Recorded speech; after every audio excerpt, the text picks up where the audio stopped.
Bienvenue à tous sur la vidéo la plus personnelle de l'histoire de la chaîne.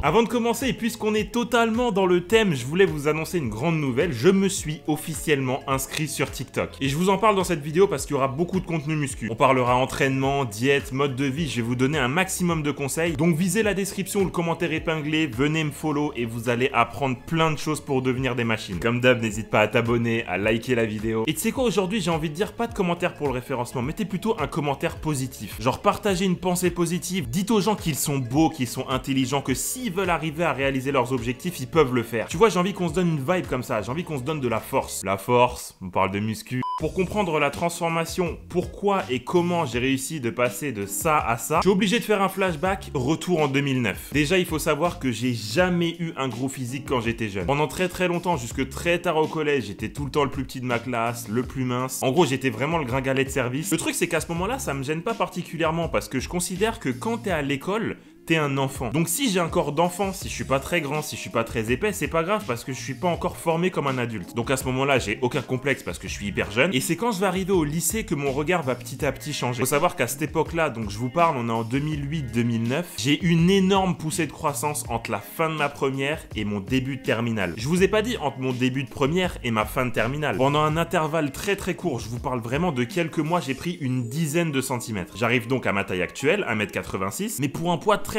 faible, j'atteignais même pas les 60 kg. Et vous l'avez vite compris, quand vous mettez en rapport mon poids et ma taille, je suis à partir de là officiellement maigre. Et d'ailleurs, je me rends compte en y réfléchissant que pendant très longtemps, je me refusais à dire ce mot. Pour moi, c'était un petit peu comme une insulte. Je préférais dire que j'étais mince plutôt que j'étais maigre. Déjà, tu vois, ça en dit long sur mon mindset. Et du coup, c'est à partir de cette époque-là, juste après ma poussée de croissance fulgurante, que je subis les premières remarques sur mon physique. On parle de mes bras qui sont vachement longs mais qui sont hyper fins. Quand je m'énervais, on me taillait en mode mais qu'est-ce que tu vas faire? Sous-entendu, si jamais ça doit en venir aux mains, tu vas te faire dégommer. Ce qui, je pense, avec le recul, était une réalité. Donc bref, que des petites remarques comme ça qui commencent un petit peu, tu vois, à me taper un petit peu de temps en temps. J'ai grandi tellement vite que je suis encore dans une phase où je me dis, ok, on me fait des remarques, c'est vrai, pour l'instant, je suis hyper mince. Tu vois, je le redis encore, je dis je suis mince au lieu de dire que je suis maigre. Mais c'est pas grave, il faut laisser le temps à mon corps de s'adapter, il faut que je grossisse parce que, évidemment, je vous apprends rien. Quand vous prenez 10 cm comme ça, en si peu de temps, vous pouvez pas grossir en aussi peu de temps. Donc je me dis, vas-y, c'est pas grave. On va laisser le temps au temps, je vais prendre du poids petit à petit et tout va bien se passer. L'année de terminale passe, j'obtiens mon bac économique et social avec une mention bien, petit instant flex. J'ai pris à peine quelques kilos, franchement, si je tape les 60 kilos, c'est miraculeux. Et quand j'arrive à la fac, je prends véritablement conscience du problème pour plusieurs raisons. Déjà, quand on est à la fac, mine de rien, on est considéré comme un adulte. Je suis entouré d'étudiants de la France entière et je constate, tu vois, juste en fait, je regarde l'amphi et je vois que les gens, les hommes, ils ont un physique qui est plus balèze que le mien. Quand je te dis qu'ils ont un physique balèze, ils sont pas du tout musclés, mais juste, ils ont un physique normal, tu vois. Ils ont un rapport taille-poids qui est normal pour leur âge. Mais le truc, c'est que à l'époque, pour moi, et là, vraiment, je vous dis, je me mets dans le mindset dans lequel j'étais à l'époque, quand je vois ces gars-là, qui font facilement 15-20 kilos de plus que moi, je me dis, mais gros, le physique qu'ils ont là, ça c'est un physique d'homme. Et moi je suis là, je suis bloqué dans mon corps d'enfant. Donc ça c'était la première raison, quand je commence un peu à me comparer à tous les étudiants qui sont avec moi en cours. La deuxième raison qui a fait que j'ai commencé à me sentir mal, c'est la télé-réalité. À l'époque, on est au début des années 2010, ça commence à monter, les ch'tis, les Marseillais, tout le bordel. Donc je voyais les candidats à la télé, tout ça, je voyais que les gars ils étaient stock, ils avaient à peu près le même âge que moi, et ça me renfermait encore plus dans mon complexe. Encore une fois, comme je faisais avec les étudiants qui étaient avec moi en cours, je me comparais à ces gars-là que je voyais à la télé, et je me disais, mais gros, mais t'es vraiment gaze. Et puis la troisième raison, c'est qu'il y a les remarques sur mon physique qui continuent. Les gens sont pas forcément méchants, je me rappelle, c'était des remarques même de mes potes. C'était les trucs classiques, en mode on me compare à un Somalien, tout ça. Et en vrai, ça me touchait, même si je le montrais pas et que devant eux, j'étais là en mode yes, beau pays là, la Somalie. Résultat des courses, tu mets tout ça bout à bout. J'ai zéro confiance en moi physiquement. Ce qui veut dire que quand je voyais une meuf qui me plaisait, par exemple, que ce soit à la fac, en soirée, je me disais que j'étais pas assez beau pour elle. Je me disais qu'elle valait mieux qu'un gars comme moi. Et je vous donne un autre exemple, vous allez voir comment ça partait loin. Je détestais l'été. En été, fallait se mettre en t-shirt, fallait se mettre en short. Donc je pouvais plus cacher mon petit corps d'enfant comme ça dans mes vêtements. Tu sais le petit effet là, tu mets un t-shirt, tu mets un sweat, tu mets une doudoune, tu parais tout stock et tout. Ça c'est terminé en été. Et sur la plage, mais sur la plage, les frères, je vous en parle même pas. En vrai, à cette époque-là, il y a deux choses sur lesquelles je suis serein. La première chose, c'est les cours. J'ai confiance en mon cerveau, je sais que je suis bon en cours. Et mine de rien, ça m'a sauvé un petit peu. Je me suis dit, ok, je suis peut-être pas le plus beau, je suis peut-être pas le plus musclé. Vous l'avez constaté sur les photos, il y a également un petit problème de style. Le pire, c'est qu'à l'époque, quand je mettais du G-Star, je pensais que j'étais frais. Donc ouais, les cours, ça m'a vraiment sauvé. Quand il fallait apprendre, quand il fallait réussir au contrôle, je savais que j'étais présent, donc je me disais, putain, au moins sur ce terrain-là, je suis bon. Et le deuxième truc dans lequel je me suis réfugié, bah y a qu'à voir ma chaîne, c'était les jeux vidéo. Autant tu vois, pour mettre torse nu, c'était compliqué, pour aborder une meuf, c'était compliqué, mais par contre, quand il fallait aller sur FIFA en club, oui, parce que j'ai fait du club en compétition. À l'époque, quand il fallait soulever des darons sur Counter-Strike, vous inquiétez même pas, j'étais là. Bref, à l'époque, à part ces deux domaines, je suis gaze. Et de là, je me dis, bon, ça suffit, maintenant il faut que je prenne du poids, je décide de manger n'importe quoi, n'importe comment, dans n'importe quelle quantité. Donc ça part sur des bails de 1 pot de Nutella par semaine, des frites dans tous les sens, des steaks avec un maximum de matière grasse, des desserts industriels, tout ce qui est flottant, tout ça là. Et ben dites-vous bien, je me gavais avec ça et ça ne marche pas. Je suis dans une phase aussi, on va dire, c'est les prémices de ce que je suis devenu par la suite, mais j'ai commencé à la base avec des programmes au poids de corps. Mais, on va pas se mentir, vu l'alimentation que j'avais, qui était catastrophique, les entraînements par contre, au poids de corps là, ils étaient archi violents. Mais vu la façon dont je mangeais, évidemment, ça ne servait à rien. Donc vas-y, je laisse tomber. Pour l'instant, je me dis, bon, je vais rester avec mon corps. Le Master 1 passe, le Master 2 passe. Et maintenant, on arrive en 2016. Et rappelez-vous bien de cette année, puisque c'est à partir de là que tout va basculer. J'arrive aux États-Unis. Encore une fois, on y revient. Et là, je vous jure, c'est le choc à tous les coins de rue.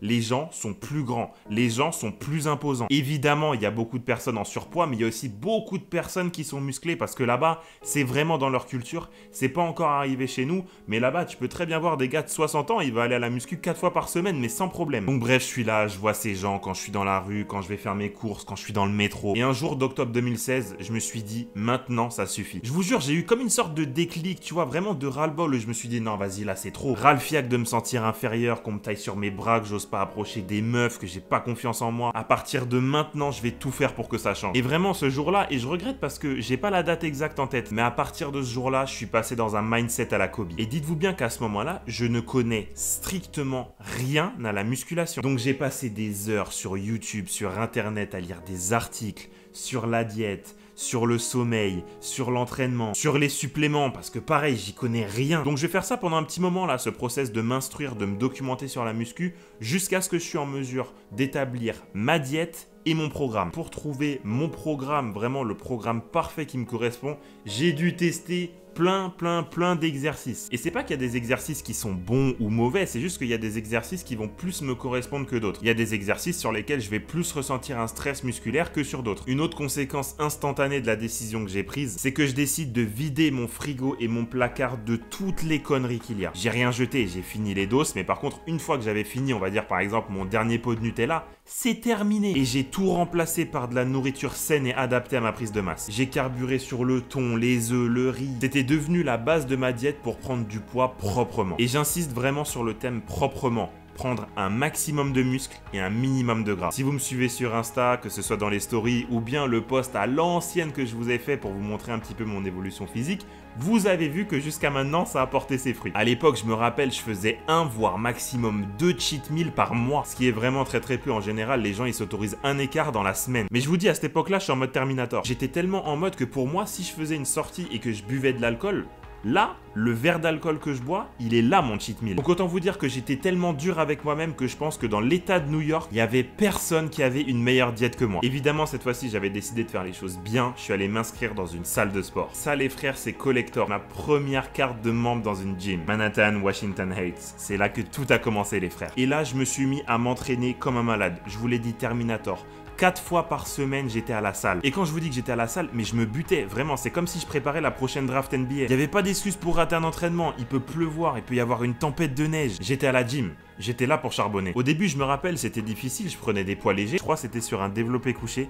Et il y a un mec, en fait, qui voulait absolument prendre la barre où j'étais, et il voulait que je bouge, tu vois. Et en fait, il considérait que je portais tellement pas lourd sur la barre que je devais lui laisser ma place. Évidemment, il a attendu comme tout le monde. Mais petit à petit, j'augmentais les charges, je devenais plus fort. Et plus je voyais les progrès semaine après semaine, plus j'étais motivé à y retourner. Je vous le disais, j'étais en mode Kobe, je contrôlais même mon sommeil. C'est-à-dire que je m'assurais que toutes les nuits, j'ai un certain nombre d'heures de sommeil pour avoir un temps de récupération qui soit optimal. À force d'appliquer cette discipline, de faire tous les jours, de faire des sacrifices tous les jours, ça a fonctionné les frères. En quelques mois, j'ai eu des vrais résultats. À cette époque-là, j'ai pas de balance, donc j'ai aucune idée du poids que je fais. Et je voyais que tous mes efforts étaient en train de payer. Et il y a un truc hyper révélateur, c'est que pendant très longtemps, j'étais bloqué sur du S en taille de vêtements. Et c'est à cette période-là justement que j'ai basculé du S au M. Et aujourd'hui, à force de charbonner, même si mon lifestyle il est un petit peu plus tranquille, aujourd'hui les frères, frère, on met plus que du L et ça peut vous paraître bête, mais en fait c'est hyper satisfaisant et c'est du concret. Vous voyez que vous avancez. Donc pour vous dire, la muscu, j'ai commencé fin octobre 2016. J'étais au Spring Break mi-mars 2017. J'avais déjà des résultats, j'étais déjà à l'aise sur la plage. J'étais pas encore aussi tracé et volumineux que maintenant, mais j'avais déjà un physique où je me disais...